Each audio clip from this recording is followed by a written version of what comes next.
अनेक वर्षापासून सातत्याने वेगवेगळ्या कामगारांसाठी लढा देते आणि सरकारला मध्ये मंडळ लागू करण्यासाठी भाग पडलेला होता. कोल्हापूरची घटना मला आठवते.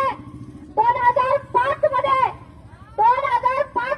आमचा एक काम करणारा भाऊ तिथं 6व्या मजल्यावरून पडला आणि त्याचा जीव गेला. परंतु त्याच्या कुटुंबाकडे कोणी बघायला तयार नव्हतं. म्हणून हा रक्ताने माखलेला लाल झेंडा त्या ठिकाणी रस्त्यावर उतरला आणि सरकारला सांगितलं रस्ता पुरुष घरातून गेलेला आहे. मग ह्या कुटुंबाचा आता काय? त्यामुळे सातत्याने महाराष्ट्रातल्या आणि देशभरातल्या सिटूनी रस्त्यावर उतरून बांधकाम कामगारांसाठी मंडळ लागू करण्याचं काम त्या ठिकाणी केलेलं आहे. आता सरकार म्हणत होतं या मंडळात पैसे कुठून आणायचे.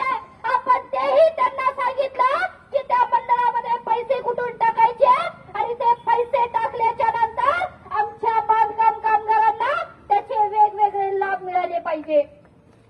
आता बांधकाम कामगारांना वेगवेगळे न्याय मिळतात, लाभ मिळतात. परंतु त्याच्या आधीची जी नोंदणी आहे ते नोंदणीच आमची होत नसेल तर आम्हाला ते लाभ कसे मिळणार आमच्या पुढे प्रश्न पडलेला आहे. गेल्या अनेक